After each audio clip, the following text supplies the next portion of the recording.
Olá a todos, eu sou o professor Felipe Sales. Estamos aqui no podcast Programa Visualmente, que é um programa que nós desenvolvemos no grupo de pesquisa de arte e psicologia analítica e também fotografia, arte e criação.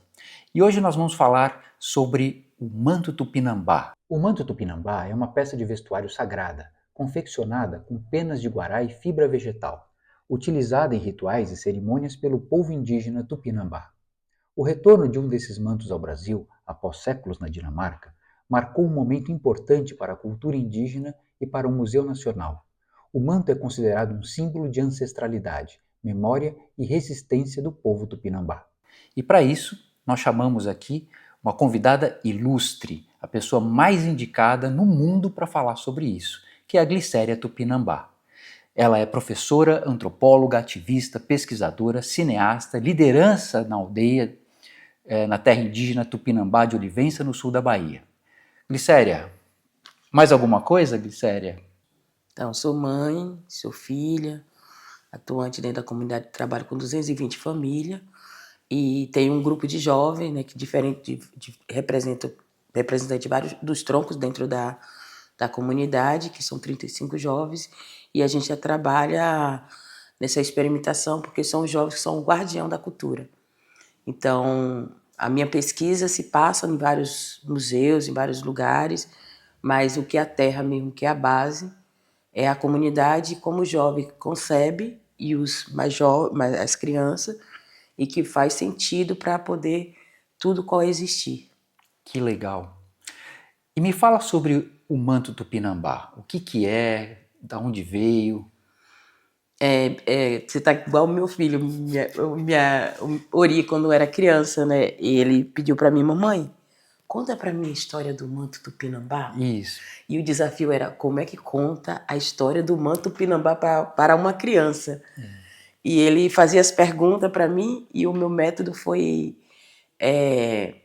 escrever a pergunta e responder posterior, né? Criar essa história para poder ver como é que eu ia elaborar essa resposta para a altura de uma criança. Certo.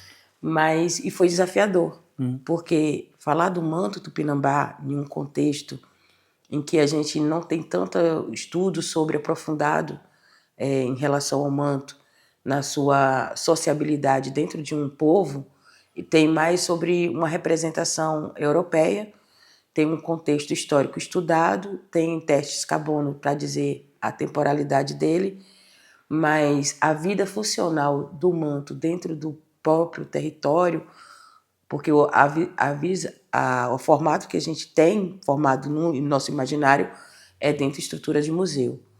E o que a gente tem fora, que era construído, era o ritual dos 3 pajés.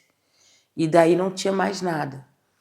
Até o manto voltar para o Brasil em 2000 e ser visitado por uma liderança do território Tupinambá de Olivença, que foi Dona Anivalda, e seu Aloísio, que foram junto nesse momento a pedido da Folha de São Paulo, o qual fez uma matéria, o qual todo mundo tem acesso, do reconhecimento ao manto Tupinambá, e tem aquele momento que ela fala, queremos o manto de volta. E era uma busca também pela identidade tupinambá, porque era considerado os tupinambá extinto naquele momento. Então o manto vem e dá essa força para o reconhecimento tupinambá. Então aí é outro procedimento que vai dar essa outra característica, que é a questão territorial, a questão do levante do povo e tudo mais. E aí, posterior a isso, quando se avança na luta territorial, em 2005, eu resolvi fazer o manto tupinambá e para agradecer os encantados. E aí eu pensei, sem conhecimento nenhum, nem imaginava nem a proporção que era uma questão dessa, mas eu resolvi fazer umas perguntas simples para as pessoas mais velhas. Procurei meu pai. Pai, como é que era antes? Como é que as coisas aconteciam antes? Que não tinha tecido, não tinha nada, como é que era isso? Aí, pô, não, a gente tinha algodão, e aí fazia a linha, tinha um fuso, e aí fazia agulha, e a gente fazia as coisas, era assim. Aí eu falei, é assim? Você me mostra como é que faz? Como é que faz a agulha? Como é que faz o fio? E como é que faz a malha? Então, porque Eu achei que com a malha eu poderia chegar no resultado que era um manto. E assim foi. E ele falou, olha, quem sabe fazer melhor esses pontos é sua madrinha e seu primo Clarindo. Eles dominam a técnica de pesca. E ela sabe fazer o gereré, ela pode te ensinar. E aí, mas naquele período eu não tinha tanta experiência, era muito jovem. E aí veio uma professora, a Patrícia Navarro, estava iniciando o mestrado dela, e ela veio em loco e ofereceu um curso de História e Antropologia. E aí ela veio, aplicou na comunidade, e foi aí a primeira vez que a gente teve acesso à imagem do manto sendo projetado por um retroprojetor, que era a tecnologia da época, e foi interessante ver a interação das crianças, das pessoas com essa imagem, porque as crianças atravessavam a imagem, queria a imagem dentro dela. E aí, para mim, era um poema, né, de Vinícius de Moraes, As Borboletas, né? Uhum. E aí eles iam até a luz, botava a luz na mão, na barriga, no rosto. E aí eu fiquei encantada também para ver. Eu queria ver não ver a camada de pena, eu queria ver a ruptura que tinha, a falta das penas para mim acessar a malha. E aí dentro dessa imagem que ela trouxe a formato técnico que eles tinham, a ficha técnica. E aí falava que o manto é composto de 5.000 a 10.000 penas. E eu falei, é impossível da gente fazer um manto. Mas aí falei, não, vamos fazer com o que a gente tem. E aí fomos catando o manto, catar pena, enrabar os gansos, pegar o pato, o frango, e tudo isso a gente foi coletando de pena. E pelas medidas eu fui e na parede bati uns pregos e tramei a malha, a primeira malha. E aí eu falei, como a gente não tem a quantidade de pena para representar dentro desses nós, então a gente aplicou em forma de cocá. Então, para economizar, então a gente pegou esse manto, fez, e na festa de 19 de janeiro, que é a nossa virada de ano, a gente ofertou o Encantado Tupinambá. E aí que os nossos encantados para a gente é muito vivo dentro do território, é quem nos guia, que dá as visões e que vai dar as nossas direções para o futuro. Então a permissão ela é fundamental para tudo isso. E eu queria a permissão para poder saber mais sobre a minha cultura, resgatar sobre a minha cultura. E aí os encantados falam para mim, tudo a seu tempo. Explica melhor esse encantamento, esses encantados. Como é que eles te falam? Então, para mim, que eu nasci e me cresci no meio dos encantados, para mim é uma coisa natural, normal. E as pessoas nascem com o dom, né? Então não é para todo mundo. Então tem os escolhidos, então tem uma coisa bem aí nessa dimensão do nosso universo, né? Que a gente tem um outro universo que está dentro dessa cosmologia, da cosmovisão tupinambá.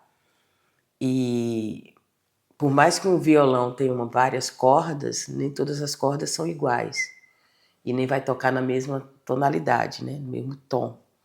Então, para a gente, os encantados que está na nossa espiritualidade, né? Na nossa ancestralidade, ele tem essa função de nos guiar e de falar através do pajé. E assim foi nesse momento que eu indago o encantado e ele me fala de volta. Tudo a seu tempo. E para quem é jovem, escutar isso a tudo a seu tempo é muito longe. É muito inacessível. Você não consegue chegar a tal, né? É muito distante de você. Você quer para ontem, imediato, urgente. Quem é jovem não tem esse tempo da paciência de esperar amadurecer uma fruta. Ele quer comer agora, ele está com fome agora, ele quer resolver agora. Ele não tem, ele pressa, é muito, muito apressado. O mundo do movimento é outra coisa. E aí eu tinha essa necessidade, mas eu não tinha tempo, eu não tinha paciência, nunca me passou nesse momento que iria dizer assim, eu ia receber essa resposta, tudo a seu tempo. Aí aquilo ali para mim foi um balde de água fria. Falei, será que eu não sou capaz? Será que não estou à altura? Aí veio todo um questionamento assim, sabe? Aí eu falei, não, tá tudo bem. Depois eu me reajo, né? Porque jovem é assim, né? A gente também se levanta rapidamente. Eu falei, tá certo. Entreguei, fiquei satisfeita pelo resultado. E aí eu fui convidada para O Museu Nacional estava com a exposição com a curadoria de João Pacheco, no Nordeste, os primeiros brasileiros, e estavam coletando peças, né, artesanatos, para poder fazer uma representação da presença dos povos indígenas no Nordeste. E aí falaram, manda o manto. Aí eu falei, não tem como. Não, pede autorização dos encantados, se ele autorizar, vai. Aí foi pedir, os encantados autorizou. Via pajé, isso? Isso, via consulta. Via consulta. E aí ele falou para mim, com a condição que eu fizesse mais 3 mantos. Nossa. A missão, eu achava que eu não estava digna da missão. Aí depois a missão dropa, velho. Meu Deus. Mas vamos lá. Aí eu falei, tá bom, faço. Tu sabe? E nem. Eu não sabia também, ele não sabia, tava tudo certo, vamos lá pra frente que a gente dá conta. Aí mandamos um manto, mandamos um EduApp, muitas coisas que eu tinha recuperado porque eu tinha tido acesso à imagem, que na verdade eu fiz uma leitura através da imagem, né? Eu fiquei olhando ali e a imagem, ela fala comigo, ela se comunica comigo. Que legal. E aí eu tenho um entendimento visual, eu olho e eu aprendo visualmente. É uma facilidade para mim. Para mim eu já fiz aquilo, para mim eu já tive acesso àquilo, para mim eu consigo recordar. Então tem uma coisa ali que é possível, tá ali, é só fazer. Só me dar os materiais. A sensação de que aquilo você já conhece. Conheço. Olha eu só. sei. E aí se me der os materiais ali na minha frente, eu faço. Que legal. Simplesmente eu faço. Não tem um abismo ali diante de mim e daquilo. Precisa aprender, precisa ter um tutorial, não, nada. Você só me dá e eu sei fazer. Que legal. Só isso. Aí, beleza. Aí voltei, entreguei o material e daí pra cá não consegui mais. Não era porque eu não queria, mas eu não tinha um amadurecimento suficiente. E aí apareceram outras lutas, outras questões. E aí, quando, em 2018, Nathalie Pavelic me convida para ir para a França e fazer um trabalho, uma representação lá na universidade, que era falar dos não-humanos, né? Falar dos encantados e o processo dos encantados na nossa vida e como é que dá essa relação. E aí a outra coisa era, minha sobrinha foi apresentar um encontro que teve num território que a gente acolheu o povo de terreiro que veio do grupo Aquibanto.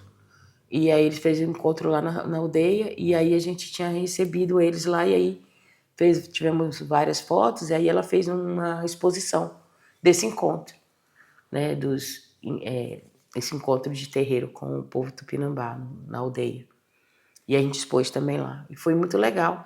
E aí a gente recebeu um convite que a gente nem sabia, pela professora Irene Bacilier e Nathalie Pavelic, junto no Quebra-li a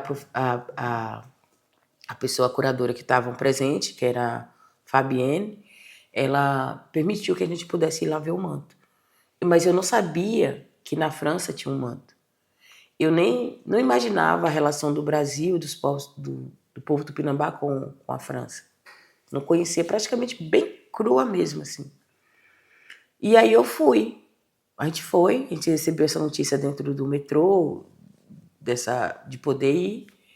E isso estava em segredo, e quando ela recebeu o sim, ela me anunciou. Nathalie perguntando que tinha 2 notícias para me dar, uma boa e outra ruim. Aí eu falei, então dê a ruim primeiro, né? Que a boa tá ali. Se é bom, já tá bom, tá ótimo. Então a ruim é que você vai ter que equilibrar com a boa. Certo. Então dê a ruim. Aí ela foi falar, você sabe que nosso povo matou, roubou, estuqueou, não sei o quê. Mas tem aqui, de todos os seus defeitos, o bom é que tem aqui, a boa notícia é que eles têm um manto aqui no Quebra-li, você como tupinambá tá aqui, e aí eu acho importante que você veja o manto. Ai, foi um gritaeiro nesse metrô. Nós gritamos, vibrando, e aí paramos, fomos para lá. E aí foi o caminho mais longo que eu fiz. Longe, parece que tudo era... Hoje eu vou, então tudo ali, tudo perto. Eu falei, gente, eu não consigo conceber. Na primeira vez que para mim estava tão distante, era um lugar tão longe, elevador, corredor, recepção, vários elevadores que eu passei, corredores que eu caminhei, chegar no lugar, confere, abri a porta que o guarda estava do outro lado, apertava o botão para a porta abrir, para ter o acesso ao manto. Na reserva técnica era muito tudo longe, sabe? Passava em outro espaço, tempo e universo. Quase um multiverso. Quase um multiverso, é isso mesmo. E aí eu chego e a sensação, várias sensações ali no mesmo instante, que era a travessia. E aí quando eu fui passar pela porta, para mim tinha alguém me esperando há muito tempo. E eram várias sensações assim que estavam ali presentes. Aí eu cheguei e aí era aquilo, ficava fazendo cócega no meu corpo. E a sensação assim, e aí eu sentia várias energias, principalmente feminina. E aí me trazia as memórias de minha madrinha, a gente no Rio, essas coisas assim. E eu falei, eu conheço isso, eu sei o que é isso. E aí, quando eu ia observando o manto, dava aquele, assim, só de fechar o olho assim, me dava, parece que eu ia dormir e parecia que eu estava caindo. Não tem aquele sonho que a gente sonha caindo no buraco e parece que fica assim, caindo em queda livre? Sim. Era uma sensação assim que você caía em queda livre e aí apareciam as imagens na sua frente. Mas isso você não estava dormindo, você estava Não, acordada. Só que as sensações de todas Sim, essas igual... energias dentro de mim, ele pesava o meu corpo e estava numa sensação assim de tipo de colesterol. Quando você tem colesterol e a perna dorme e fica formigando. Só que isso no corpo inteiro, não era uma parte do corpo. Interessante. Aí eu achei que eu estava com colesterol super alto. Eu falei, vou infartar daqui para ali. Era sensações, era uma disputa de sensação ali. E aí ele me mostrava diante de mim umas imagens sombras. Pessoas, crianças, penas, mulheres. E era uma sensação boa dentro da aldeia. E estavam fazendo coisa, pegando coisa, muitas penas, muita coisa ali. Aí eu respirava, voltava, aí mexia, olhava as penas, olhava a posição das penas, a diversidade de pena que tem, os nós, encontrando a forma do triângulo e tudo mais. Vendo o nó que estava em repouso e que não dava para ver direito que tipo de malha era aquela. Então, o fio do algodão, né, a forma que era fiado, né, a textura, o milímetro. E aí eu fui, nessas imagens examinando, eu ia para esse outro mundo que eu sentia que era sair nessa outra imagem, eu estava na beira da praia. E aí, quando eu falei, gente, tô na praia? Como assim eu tô na praia? E eu sentia que eu estava descalça e areia debaixo dos meus pés.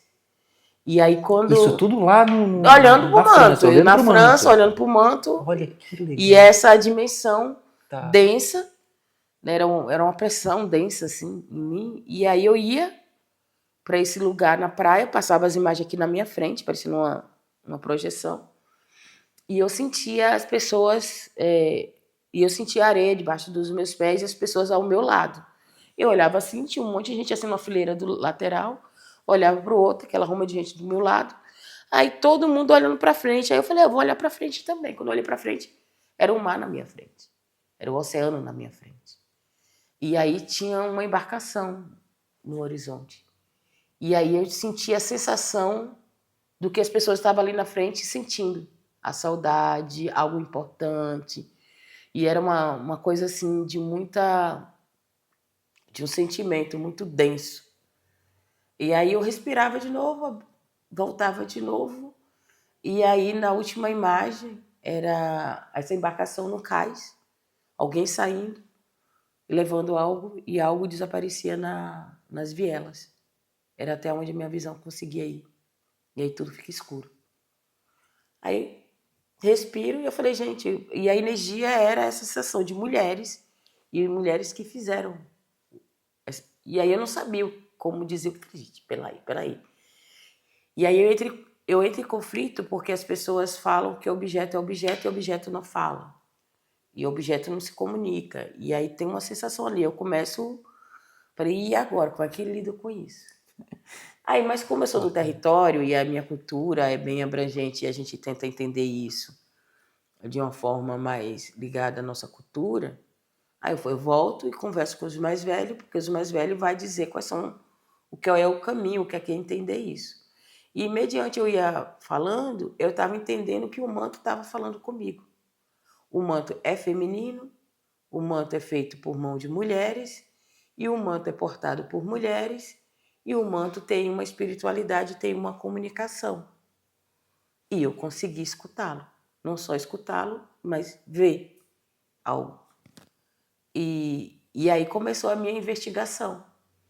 Aí, no primeiro momento, eu estava bem errada, bem equivocada, porque eu estava indo numa linha muito dura, muito imbativa, porque eu fui formada assim, né? Muito para a luta, E aí meu irmão tinha recebido um título de doutor honoris causa pela Universidade do Estado da Bahia, e aí eles disseram que o meu irmão não poderia receber na titulação usando cocá.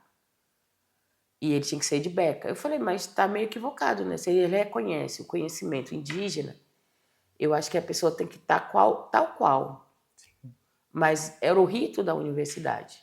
Aí eu falei, então faz assim, não precisa relutar, tinha uma comissão e tal. Se forma do jeito que a universidade quer e eu faço um manto. E na hora de sair, a gente faz um corredor com os jovens e coloca o manto no cacique e tira-se a foto. E aí a gente vai ver qual é a foto que sai nos jornais. Eu estava apenas para disputar a foto. Era minha visão final. Tá. Era essa disputa de imagem. E aí eu falei, eu faço. Aí eu estava conversando, dialogando com o Aguinaldo Pataxó. Ele, tu faz, sério? Eu faço. Então eu vou comunicar o cacique, tá bom? Eu falei, tá bom, pode ir. Aí eu me comprometi com algo que eu nunca tinha feito. Eu acho que isso é a pior coisa da vida. Nunca faça isso, gente, pelo amor de Deus. Você não tem certeza, você não sabe. Não faz. Por que tu faz isso? Tem que ser eu. Se não fosse eu, não era eu. Então aí eu fui fazer. Aí eu peguei as imagens que eu tinha feito de fotografia no Quebra-li, fui apresentar para o meu pai. Aí meu pai, Célia, você precisa de um gabarito. Você precisa de fio. Aí eu entendi que tinha que ter um cordão, tinha que ter cera de abelha. Aí fui vendo as necessidades que eu tinha. E aí eu resolvi também botar meu lado artístico no meio. Aí eu vou criar. Eu sou a dona da situação. Aí você ia criar o manto com a sua cara também. Com minha estética, eu queria, eu dominava, né? Vou Sim. fazer assim, com desenho assim, das cores assim, eu quero assim. Tá. Aí eu achei que eu era essa pessoa. Claro. Aí, quando eu pensei que ia ser essa pessoa, o manto não saiu. Aí eu comecei, fiz o gabarito, serei o cordão, o pai me ensinou a serar o cordão, estiquei o cordão, amarrei o cordão, e aí deixei pela metade, fui para a aula. Quando eu voltei, quebrei o cordão todo na mão. Meu filho ficou dormindo, tinha 2 anos, dois e pouco. E ele era um menino tranquilo, não é traquino, nem nada. Tal. Aí eu cheguei, ele estava dormindo no sofá, eu peguei ele, botei na cama, fui dormir. E uma sensação, eu falei, amanhã eu vejo isso. Acordei, levantei da cama, aí veio a sensação de novo, passa a mão aí. Aí eu, ainda meio acordada, dedilhei o material que eu tinha esticado, tudo cortado. Aí Ori acorda, né, com a mãe que dorme com o menino acorda de acordo com a mãe que levanta, é o horário do menino. Aí ele, Ori, você cortou o meu trabalho, Ori. Você cortou, Ori. Aí Ori, não, mamãe, fui eu não. Foi você sim, Ori, só tinha você dentro de casa, você achou a tesoura e cortou meu trabalho, Ori. Não, mamãe, não fui eu não, mamãe. Não fui eu, mamãe. Foi a tesoura. A tesoura falou comigo. Nossa. Aí eu tomei um choque, recuei. Gente, a tesoura é da China. Como assim? A tesoura falou com o menino e cortou meu trabalho. E isso, para mim, começou a pensar. Falei, epa, tem alguma coisa errada aí. Ou eu tô errada e Ori tá certo, ou eu tô certa e Ori fez um trabalho aqui bem errado. Quando eu fui analisar o corte, era um corte perfeito. Era um corte reto. Era um corte bem cortado e não tinha como uma criança pegar 2 anos. 2 anos que não tinha nem... Ele não andava muito com tesoura e ficar cortando com a coordenação motora. Não tem nem coordenação. Não. E aí eu falei, tem alguma coisa errada aqui, vamos analisar isso aqui. Mas eu sou teimosa, voltei lá e emendei todos os cordões. E aí, o que estava faltando? O nó. O meu erro, que a forma que eu estava tentando, estava errada, era o nó. Não tinha o nó. Então, não era daquele jeito. Aí voltei um dia, fiquei no sofá, fiquei pensando, falei, e agora? Eu me comprometi com uma coisa que eu não vou conseguir e tal, agora deu errado. Então você percebeu que, na verdade, a tesoura falou que você tinha errado. Exatamente, e usou a criança, Usou né? a criança. Eu falei, o negócio tá tão feio para mim, essa imensão tá tão grande assim que tá afetando o meu filho, né? Que a gente tem essa coisa de proteger as crianças até certo nível para ela não ter ainda, não é o momento dela ter o acesso ao mundo espiritual, ao mundo dos encantados. Então, as crianças só vai ter esse acesso, que é o correto, a partir dos 15 anos, que é a imensão aos sonhos. Sim. Então, ele vai começar a ter os sonhos mais densos, e aí já vai ter outras questões, outros cuidados. Mas antes disso, melhor que não, né? Então, porque senão você vai ter um complicador para as crianças, né? Sim. E principalmente para ela separar desses dois mundos. Então, é melhor a gente ter esse entendimento. E aí o professor Augustão me chama para apresentar um trabalho junto com ele sobre fato e artefato. E as minhas pesquisas sobre a reconstituição de adereços, né, e um estudo sobre os mantos. E aí ele me convidou para essa aula e eu fui. E lá ele me apresenta todos os mantos para mim. E aí eu vou perceber aonde estavam esses mantos em todos os lugares. Aí eu falei para ele, vixe, esses mantos precisam falar comigo. E aí ele vai me mostrar isso. E aí o que é mais impressionante é uma fotografia de Lívia Melzi, que ela fez do manto que estava na Suíça, e ela mostrando a pesquisa dela sobre a fragilidade desses mantos e a questão de não mais ter o acesso, né, só por questões, porque vai para a reserva técnica. E teve um dos mantos que teve que ficar congelado em um gás lá e tal, que não pode mais ser ser exposto. Então ela estava falando dessa fragilidade e é uma peça efêmera, né? Sim. Então eu tenho toda uma dificuldade de cuidado, de preservação e tudo mais. E quando ela mostra, quando tem essa imagem, o professor em sala de aula tinha uma equipe de pescadores, um monte de gente. E aí ele abre, e aí nesse momento, na universidade, chega a tecnologia do Zoom na televisão, porque sim. antigamente a gente não tinha esse espaço. É. E aí ele vai e dá o zoom. Eu falei, peraí. Aí fomos para junto dessa imagem, ampliamos, diminuímos e fizemos vários movimentos. E aí eu encontrei o losango. E aí entendi que o fio passado fazia 2 triângulos e os nós eu conhecia que era a minha madrinha sabia fazer. E eu falei, então é fácil de fazer. Vou atrás da minha madrinha me ensina e eu tenho uma malha. Perfeito. Resolvido. Matematicamente resolvido. Perfeito. Calculadíssimo, resolvido. Não foi assim. Não foi. Não. Aí eu fui lá, mostrei para minha madrinha, levei o computador, levei os slides, falei a ela, e o que é que tu quer, minha filha? Eu falei, eu quero que a senhora me ensine, minha madrinha. Ela, mas você já sonhou? Eu falei, já. Já veio na ideia? Eu falei, já. Já tá dentro de você? Eu falei, tá. Então ela pode voltar e fazer que tu já sabe.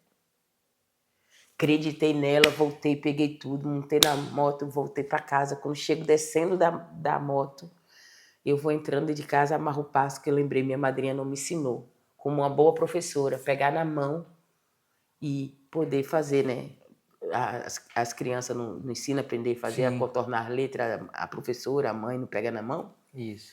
Eu pensei que minha madrinha ia fazer isso comigo. Ela não. Volta que tu sabe.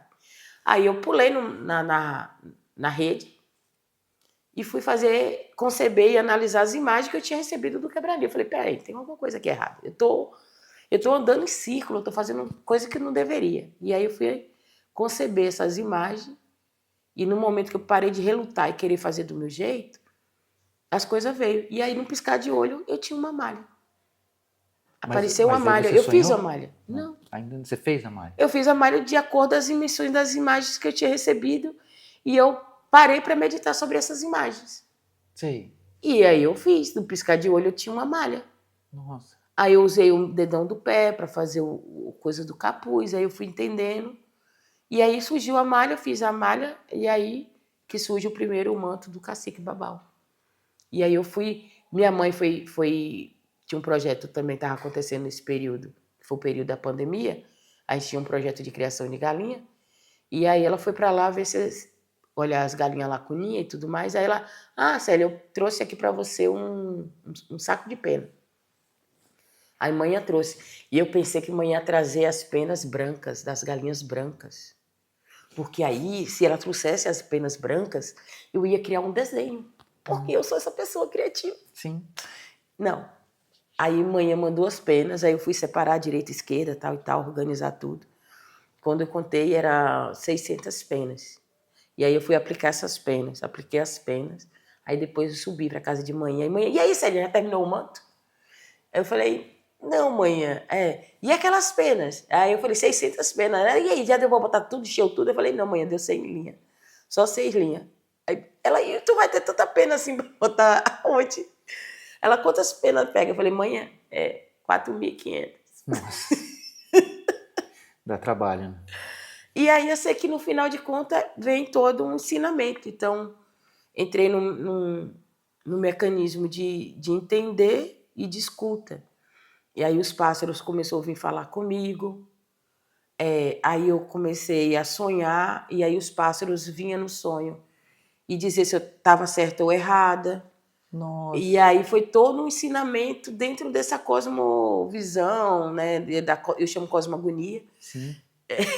E aí, porque é agoniante, né? E Sim. até então não tinha ainda a resposta para o que eu estava sentindo e que eu estava emergindo, né, daquela informação, porque eu estava dentro de um sistema que negava a densidade, a espiritualidade que existe dentro dos objetos, e o objeto era apenas um manto visto na questão artística, da raridade, dos pássaros raros, da extinção, do declínio, da fragilidade, do espaço efêmero.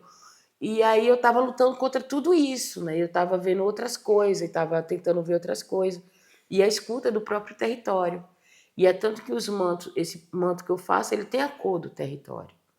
Né? E aí ele vai falar da importância dos pássaros terrestres, vai falar do gavião. O gavião fala que vai deixar as penas que precisa ter no manto para mim. O meu irmão traz as penas, que o gavião dá uma revoada em cima dele e sorta as penas, e ele cata as penas, ele lembra de mim e traz as penas para mim.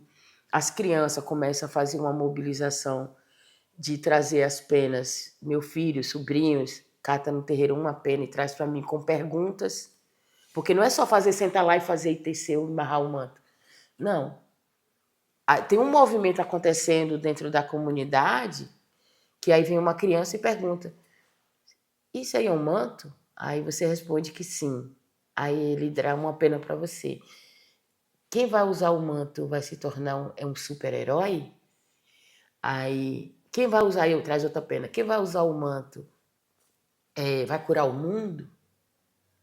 Né? Quem vai usar o manto é o cacique? Então, cada pena é uma pergunta e essas penas vai habitar dentro dessa malha. Então, não é feito um manto como a gente assim, é uma estética, pediu, tal, tá aqui, toma, pronto. Não dá para fazer dessa forma industrial, né? Pegar e ir fazendo, porque tem todo esse processo, é isso? Exatamente. E aí entender, porque o manto também estava me ensinando. E ainda além de ensinar, veio uma grande questão. As magés, onde elas estão? Cadê seus deuses? Onde estão seus deuses? Vai atrás. Aí ouvir isso ecoar dentro da tua mente, ouvir isso de um pássaro, do gavião, e você vê a confirmação da araponga, aí fala, meu Deus, e agora? A dimensão da loucura ficou grande, né? E aí, como resolver isso? E é tanto que aí entra a personagem da Fernanda Libertini, que ela entra em contato comigo, porque quando eu estava fazendo o manto, eu queria que os meninos tirassem foto, registrassem. Quem é que estava tirando a foto? Meu filho, Eru e Ori. E aí sabe que mãe e filho briga, né? Sim. Que o menino não vai... Que coordenação, a cabeça da mãe, que coordenação o menino tem para tirar uma foto numa câmera fotográfica? Pesada. Aí a mãe fala assim, menino, deixa eu falar isso aqui. Aí ela me liga, Aí eu falei, ela, você que pode vir amanhã? Ela estava no Rio de Janeiro e ela soube da pesquisa, sobre o que eu estava fazendo, ela queria entrar em contato comigo e que ele precisava entender e chegar de perto. E ela disse que tinha à disposição dela equipamentos e ela poderia vir. Aí combinou que ela veio em julho. Foi em julho. E aí ela veio para o território, uma semana depois, e aí trouxe o equipamento, uma mala, drone, várias câmeras e tudo mais.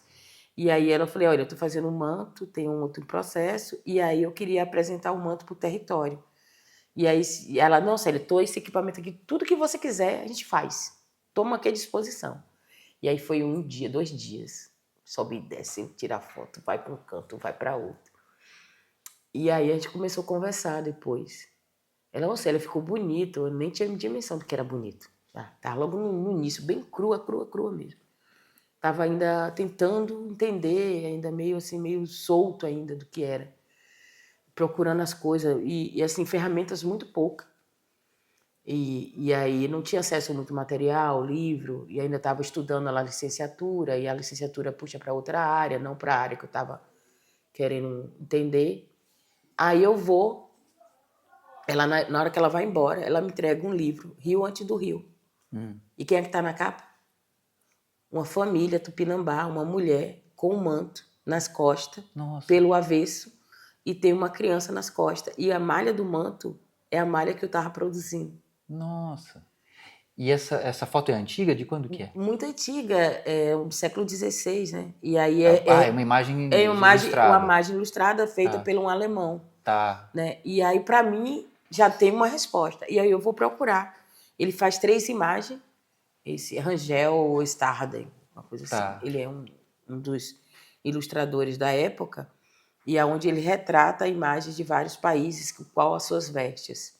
E aí ele tem a imagem de uma mulher tupinambá vestindo o manto. E aí, para mim, é uma resposta para o que eu estava procurando. Mas para a ciência, uma imagem não é o suficiente. Um texto não é o suficiente. Precisar de mais 3. Para conseguir 3 pessoas falando a mesma coisa para ser uma veracidade. Sei. Então, não era acostumado ver imagens de mulheres usando o manto.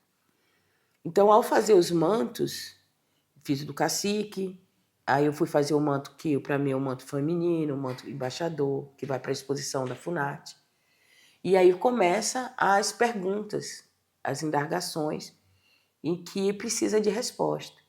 E daí eu vou me debruçando, encontrando outros livros, que aí eu vou encontrar Hans Staden, que aí vai dizer sobre o que é a minha cosmogonia, porque os mantos falam comigo. Tá. Que é aonde os pajés fazem a ritualística, onde o espírito vai habitar dentro do maracá. Aí a outra imagem que eu encontro posterior depois, quando as Borduna fala comigo, eu vou encontrar o ritual das mulheres ao preparar a borduna para usar no abate, no julgamento do inimigo. Aí, em cada questões aqui, há uma comunicação acontecendo naturalmente, e aí eu falei, agora entendi. Então, tem 2 coisas aqui distintas, que não é a questão do objeto, mas é o objeto ritualizado, e ele vai adquirir essas características e esse tipo de comunicação da espiritualidade.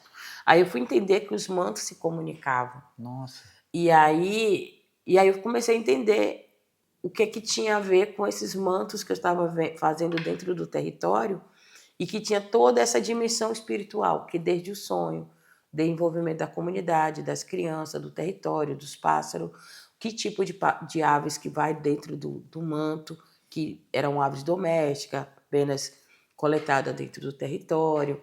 E aí pensar, porque a gente fez retomada, o território estava em segurança e os pássaros se doaram, e doaram para que esse manto exista. Então não é uma réplica, não é um artefato, é uma coisa assim para...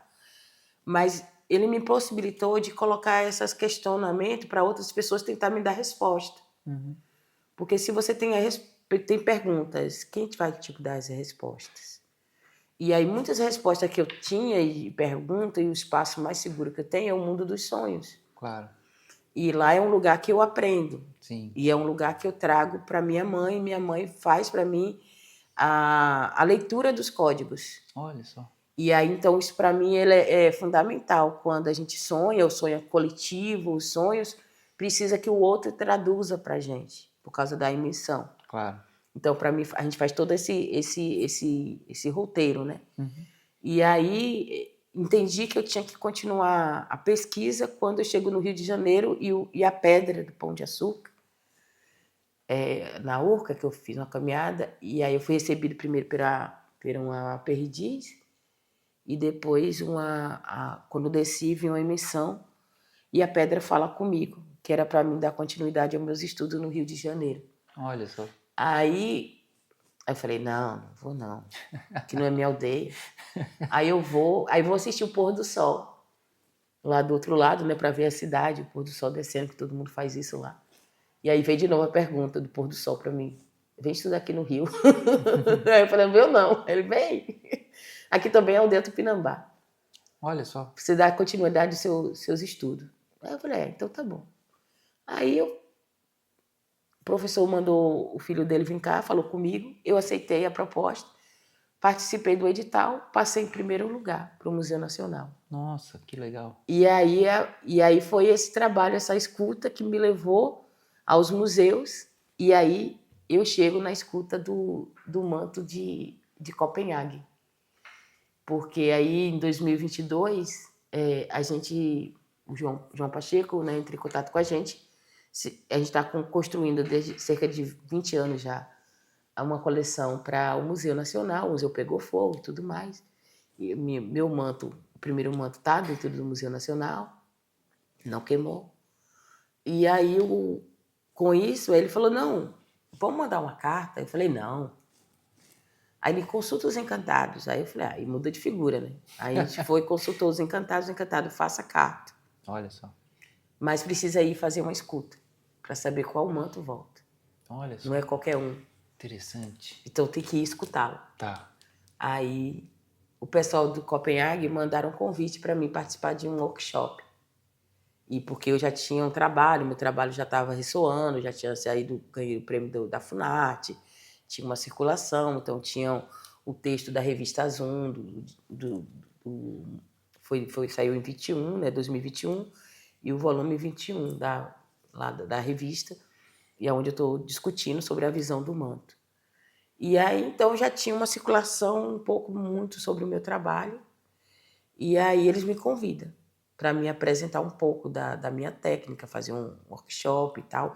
E em resposta a isso, ele colocava 16 peças, arte plumária, para mim apreciar, para mim poder fazer meu estudo. Aí eu fui. Aí lá o manto fala comigo. Nossa. Que aí foi mais denso. Não foi igual o manto da França, porque teve toda uma carícia. Esse não, foi pá. Nossa. Aí foi mais denso, porque aí eu só chorava, não conseguia falar, não conseguia dizer nada, só chorar. E as lágrimas só cair, e só foi isso. E a escuta. E a voz dizendo, arruma a casa que eu tô voltando. Nossa. Arrume a casa que eu tô voltando. E falava, você tá no caminho certo. Aí eu sou feito e portado por mulheres.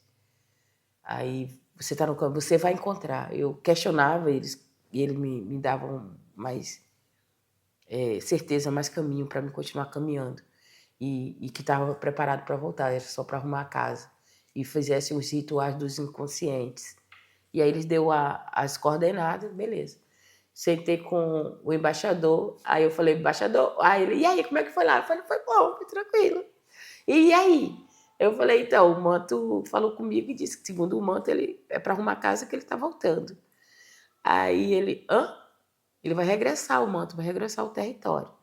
Aí ele, será que eles vão dar um mantinho pra gente? Que eles têm lá vários, né? Tem um grandão, tem aquele e tal, o mais bonito, do que. Será que eles vão dar um pra gente? Eu falei, não sei, mas o manto principal, ele falou que ele está pronto para voltar, ele vai voltar pro território. Então cabe arrumar a casa, fazer as coisas e ele volta. Aí ele deu risada de mim, né? Eu falei, realmente, né? Até eu daria risada. Mas, se tratando de mim e do meu território, estava normal, tá na normalidade. E aí, voltamos. Aí depois, em 2023, recebe a carta, o resultado da carta. Positivamente, da volta do manto, e quem volta é o manto principal que falou comigo, que disse que ia voltar. Quer dizer, você mandou a carta lá para a Dinamarca? Mandamos E a assinatura do cacique Babal, tudo direitinho. E a Dinamarca Pedindo a autorizou. doação do manto para o Museu Nacional, para compor nessa coleção que a gente já estava trabalhando. Que legal. E aí o manto volta nesse sentido, né? Só que aí depois foi interessante que o povo ficou guardando segredo para o manto voltar, que ninguém podia saber, não sei o quê, aquela coisa toda. Criaram um sigilo. Aí, um certo dia, a gente vai para a reunião GT e eu tinha tido um sonho denso de noite, que eu estava na beira da praia, em Copenhague, que lá tem aquele mar, né? Sim. Enorme. Eu estava com a mochila nas costas, olhando para o mar, e o mar falando comigo, olha, eles vão de avião, mas você vai por água. Pode entrar. Eu falei, mas eu não sei nadar, meu nadar é só do Rio Doce, eu nunca nadei no mar. Ele, não, você pega essa correnteza que você vai chegar primeiro de quem foi no mar. Nossa. Então vá, entra que tu chega. Aí disse que aí eu entrei, mergulhei dentro da correnteza com a mochila nas costas e tudo. Falei, meu Deus, que loucura. Eu tenho consciência no sonho, tá, gente? Tá. E aí eu entrei no mar, e o mar, aquela correnteza, e ele foi me levando, né? E eu cheguei. E acordei do sonho, e aí eu cheguei e falei, gente, eu tive um sonho estranho, eu contei o sonho. Aí quando o manto desce em São Paulo, pós o avião, aí eu falei, pessoal, gente, o manto acabou de chegar. O manto acabou de chegar. O pessoal, não, sério, não chegou não. Aí os técnicos, todo mundo, não, o manto não vai chegar agora não, o manto não vai chegar, não está preparado, está faltando um monte de coisa, o manto não vai chegar, o manto ainda vai ser preparado, vai ser negociado, não sei o que lá, para poder chegar, mas ele ainda não saiu de lá, tenho certeza disso. Eu falei, o manto acabou de chegar no território. Eu senti. Sim. Aí eles... já que vocês não querem acreditar, tudo bem, mas para mim o manto chegou. Aí corta para 2 dias depois, porque tem o direito de assinar da alfândega, Claro. transporte. Aí eles transportam para o Rio de Janeiro, aí manda a foto, o manto acabou de chegar. Eu falei, gente, tá, o manto chegou, mas precisa dos rituais para acolher o manto. Aí é aquela questão que eles não respeitam essa parte, né? Aí, porque já vai tratar como objeto, vai levar outras pessoas, e nananana. E aí criou uma situação que não passa pelo lugar. Eu acho que é muito desrespeitoso isso, porque tem todo um processo, não é de qualquer jeito, não é qualquer coisa. Passa todo por uma imensão. Eles consideram o sagrado. Né? Exatamente, e aí entra naquela estrutura de governo, aí entra numa disputa, aí vai atrás da narrativa do roubo, e aí cria uma situação de euforia. Sim. E não querem fazer um estudo, uma pesquisa, um entendimento. Claro. Né? E aí não dá espaço para isso acontecer. Isso aí, para mim, eu acho que é o maior desafio. E aí, com a escuta dos outros mantos, que eu acho que é interessante, e aí tem uma questão que eu acho emblemática, né? Porque esses mantos, dentro da coleção da Holanda, ela chega através dos protestantes. E elas são preservadas pelos protestantes, ao contrário dos jesuítas, que os jesuítas pegam e ateiam fogo. Sei. Né?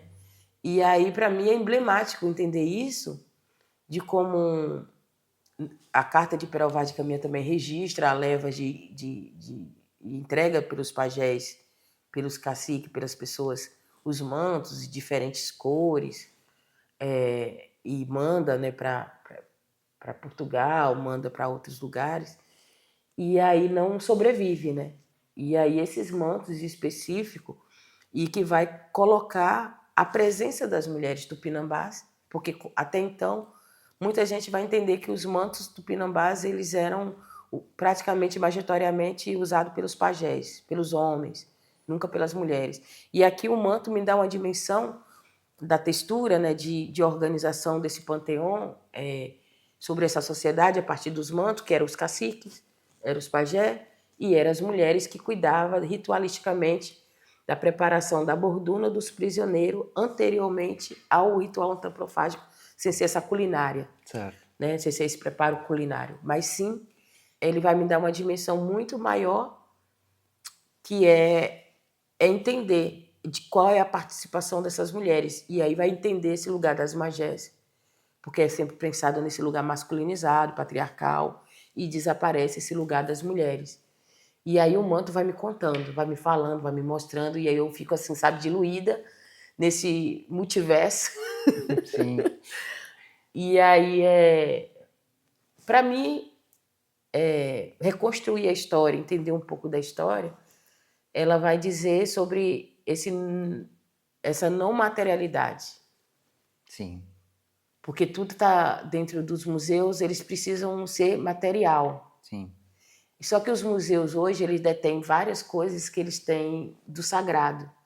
Como cuidar? Sim. Como eles vão cuidar disso? E a outra coisa, assim, esses materiais que foram dados, eu vou chamar uma diplomacia informal, porque eu não tenho outra palavra, porque tem pelo menos nos Estados Unidos, tem os tratados de paz, e nesses tratados vários objetos, vários artefatos que foram confeccionados por mulheres, entregue aos caciques, os caciques utilizam nessa diplomacia, eles são registrados como diplomático, né? Tem visivelmente isso é visível. Claro. Mas na questão dos 500 anos relacionado ao Brasil, e por conta muito da questão do saque, do roubo, dos comércios, dos comerciantes, apaga totalmente essa outra relação que tinha a leva dos indígenas para com o rei, né, e o registro dessa diplomacia oficial. E aí eu vou atribuir isso a uma diplomacia informal. Certo. Que para mim, eu não quero apagar isso. Eu acho que queria pesquisa suficiente para tentar encontrar essas hipóteses. Claro. Porque eu acho que se você vai em vários momentos, você tem várias comitivas de vários indígenas sendo levado, batizado, casado, uma série de coisas. Para mim, assim, um rei que visita outro rei, como considerado, leva o de que é mais precioso dentro do teu território. E o que o outro almeja.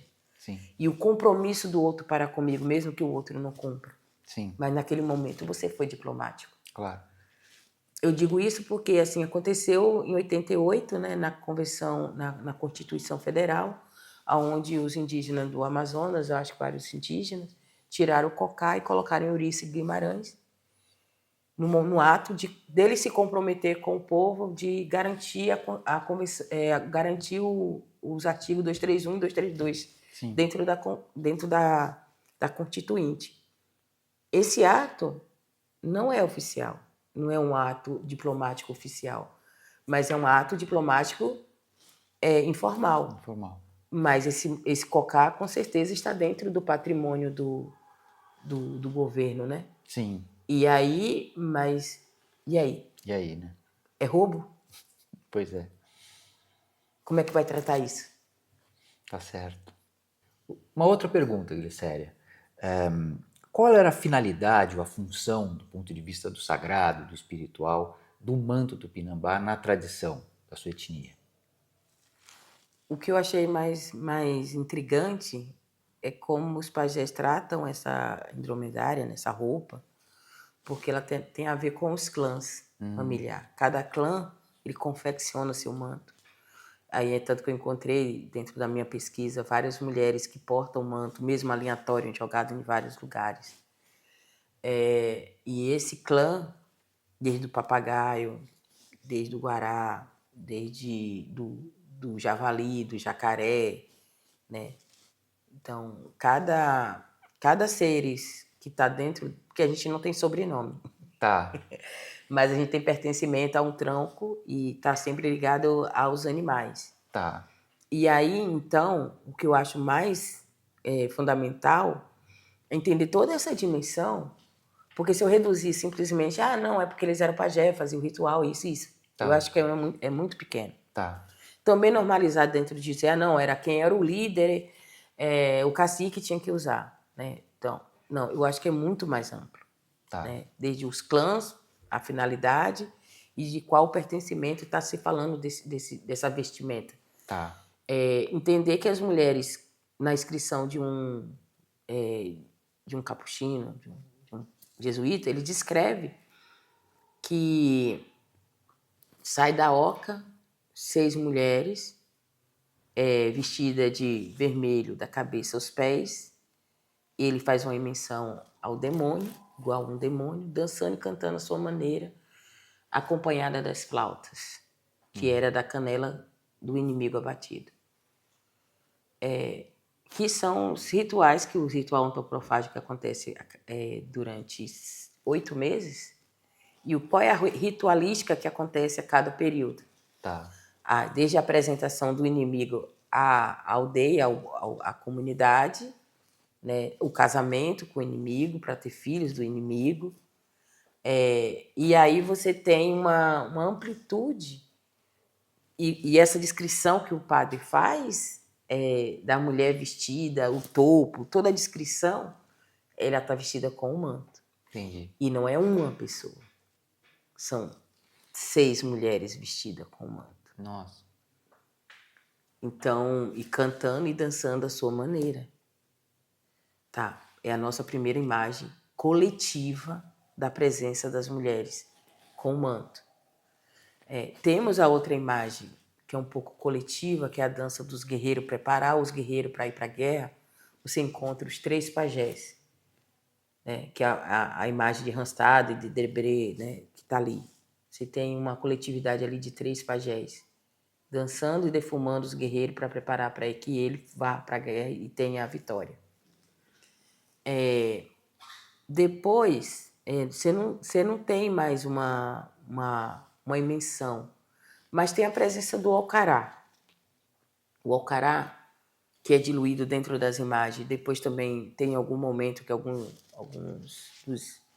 dos viajantes, ele retrata, ele fala do alcará, dessa oca principal, que é onde reúne dos festejos, né? Tem que ir todas as lideranças, pessoas de outro clã, vai para poder comemorar nesse lugar. E a pessoa tem que se apresentar bem. E aí o líder desse lugar, ele vai também receber o manto de autoridade, que seria um tamoio, um avô, um bisavô, uma pessoa líder desse lugar. Aí você vai ver uma coletividade de mantos. E aí, então, dizer que o manto, em que momento é, quando é, para que é. Então, isso estou falando de uma leitura que eu estou encontrando, não é do meu imaginário. Tá. É dentro de uma vasta leitura, dentro do que o outro escreveu sobre o meu povo. E eu acho que o meu povo escreveu dentro do outro. E eu estou lendo e encontrando o meu povo dentro desse circuito, e aí eu te digo qual é a função do manto. Tá certo. Desde a presença das mulheres, e tem o manto para a vestimenta e tem a manta para se cobrir na rede para dormir. Então, é muito vasto para me reduzir um manto para uma finalidade, para uma pessoa, ou ligar ele a um casamento. Entendi. Que as pessoas gostam muito de chegar a esse lugar. Entendi. Né? É para essa função. Não, não é só essa função. Desde acolher o prisioneiro, apresentar o prisioneiro durante 8 meses, a saída de todo mundo para poder coletar as penas, para poder fazer o manto, né? Tinha excursão para poder ir coletar as penas para trazer para a feitura das vestes. Até para ir para a guerra, né? Tem que ir bonito para a guerra. Sim. E aí, para se exibir primeiro, porque a guerra não é de fato, chegou lá e pá, matou o inimigo, não. Tem todo um desfile, toda uma exibição, toda uma apresentação das armas, das roupas, das vestes, provocar bastante, para depois de via de fato ir para a briga, né? E capturar o inimigo, que era mais importante. Então, e aí outra coisa que eu acho interessante é quando o pajé, dentro da cabana, ele que está à beira da morte, né? Então eles falam que eles vão voltar a existir, então que coloque tudo dentro, né? Desde o que ele mais gosta de comer, as vestes, as suas coisas na cabana, a rede, tudo. E eles vai e coloca tudo. Também eu penso nesse manto também como um manto funeral. Tá. Né? Então, tem tantas possibilidades que eu prefiro não definir uma. Tá certo. Ótimo, ótimo. Perfeito. Muito bom. Mais alguma coisa que você queria comentar sobre toda essa história? Essa história é incrível, assim, mas não sei se você quer falar mais alguma coisa sobre o manto ou sobre a sua Andança, experiência, suas minhas andanças. andanças. Eu acho que é isso, né? Quando eu acho que o que eu busco é o acesso e a manutenção do acesso, porque eu acho que tem um diálogo aí e aí o espaço que a gente tem, um caminho mais seguro foi através da universidade, né? E a outra questão é os museus perder esse medo, porque na verdade na minha comunicação os mantos falam, então eu não posso fazer coisas por mim. Então eu não tenho essa autoridade de dizer e simplificar a coisa, né? Dizer, não, eu sou a pessoa que escuta o manto, vai ser desse jeito. Eu não posso impor o meu desejo. Se eu escuto, eu tenho que escutar. O que é que o manto quer? O que é que ele falou? Ele falou para mim, olha, arruma a casa que eu estou voltando. A casa não ficou arrumada, mas o manto voltou. Tá certo. Certo? O manto voltou, está no museu. Aí tem outras pessoas que têm outra interpretação, achando que eu sou a pessoa, o empecilho de algumas coisas. Longe de mim, não sou. Né? Eu estou aqui dentro de uma tradução, de mediação de uma linguagem que não existia anteriormente, não se falava anteriormente, sobre a possibilidade de um objeto ter uma agência de comunicação. Claro. Trazer isso à tona e as pessoas tentar como é que tem que cuidar, que aí eu acho que para a curadoria indígena dentro dos museus seria uma solução para apaziguar muita coisa ali, é necessário. Os museus lá fora têm um tumultuado de muita coisa, eles não sabem nem o que é que eles têm. Eu acho que o acesso e entender que é preciso também, porque muita gente da gente perdeu muitas técnicas, tecnologias, muitas coisas. E é bom para os dois lados, porque eles têm algo que eles estão guardando, que eles não sabem o que é. Outras pessoas têm acesso à comunicação, a peça se comunica. Então, isso não acontece só comigo. Não é exclusivamente só Célia. Mas outros povos também, quando eu falei, eles foram e viram, e é verdade isso que Célia fala, aconteceu comigo, eles podem também ser testemunha disso. Mas cada um vai ter uma dimensão de agir. Eu não posso agir segundo o próprio manto fala. Então, se o manto fala, eu só posso transmitir a informação que ele está dizendo. Então, o manto traz que ele está dentro do território tupinambá. Né? Eu não posso considerar que o território tupinambá é só minha casa, aonde eu moro, onde está pedindo uma demarcação territorial.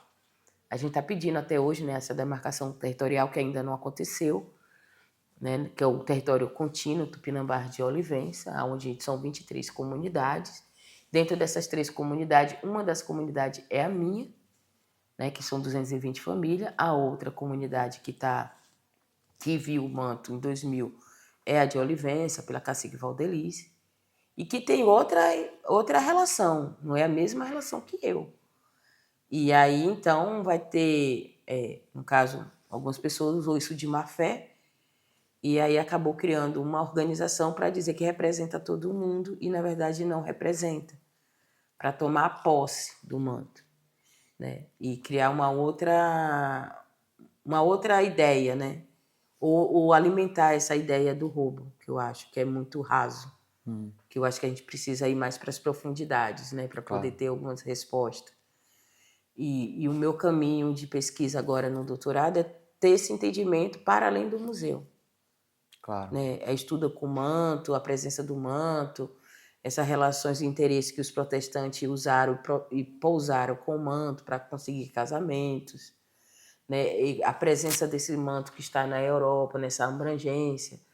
Para mim é mais interessante entender esse mapeamento, fazer esse circuito, do que pegar um manto de 400 anos, que pode durar muito mais, e colocar dentro de um território que não está nem demarcado e não tem estrutura nenhuma.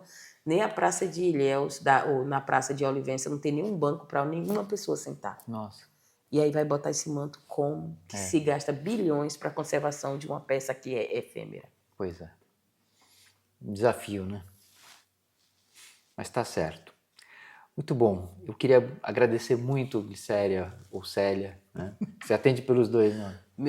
Para nós tupinambás, a relação com o nome é quando você cresce, você recebe um nome. Tá.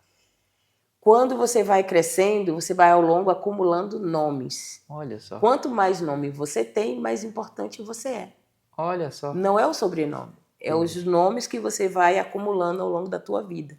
Entendi. Então a gente lá tem muitos nomes, muitos apelidos, e isso aí pra gente é o quanto que as pessoas se importam com você, cuida de você. Interessante. E aí então meu nome Glicéria foi dado pelo meu avô, e aí as pessoas não conseguiam muito falar Glicéria e me chamava de Célia, e aí Ceinha, Ceia, Céu. Então aí vai diminuindo, vai criando outros nomes, então esses nomes todos são meus. São todos seus. Então tá bom. Então, Glicéria, puxa, muito obrigado pela sua disponibilidade, por estar aqui, por compartilhar essa experiência que para nós é riquíssima aqui na universidade. Queria agradecer também ao Fábio, que está intermediando, né, a disciplina que você está participando, o Fábio da Almeida, professor de História da Arte aqui do Instituto de Arte da Unicamp. E agradecer muito você, Glicéria, pela sua disponibilidade, viu? Obrigado. Eu que agradeço, porque assim, é um outro espaço que se abre, outra experiência, né, outro experimentar. E eu acho que a sociedade é carente de conhecimento, de informação sobre o que aconteceu historicamente, né, que não é só essa colonização, mas tinha outras pessoas também ali envolvidas. Então tem várias camadas aí, e eu acho que a universidade, as pessoas precisam buscar mais a história do Brasil real, né, e tentar entender um pouco mais. Eu acho que a universidade precisa dar uma olhada, um trato a isso, porque as pessoas estudaram muito a Europa, acho que sabe tudo mais sobre a Europa, sobre o faraó, o gato do faraó, porque foi empalhado, né, sobre o nariz das estátuas gregas. Mas eu acho que 500 anos de história do Brasil, acho que as pessoas ainda não sabem nem a metade, né? É não conhecem. verdade. Então essa é a oportunidade, agradeço muito, né, de estar aqui difundindo, aprendendo também. E aí eu vi que aqui as bibliotecas têm um espaço maravilhoso, guarda muita sabedoria, né, de outra maneira, através de outros códigos. É muito importante isso. Para mim é um lugar muito fascinante. Então eu fico muito feliz, fico muito grata. E eu vou voltar para o meu território levando vários conhecimentos também, fazendo essa ponte, porque eu acho que as coisas não são estáticas, né? A gente também tem que aprender a lidar com esses mundos que estão sempre em mutação, né? Eles criam uma coisa orgânica ali que vai agindo naturalmente e a gente é só impulsionado a isso. Então eu que fico plenamente agradecida. Todos nós, então. Obrigado, Glicéria. De nada. Então é isso, pessoal.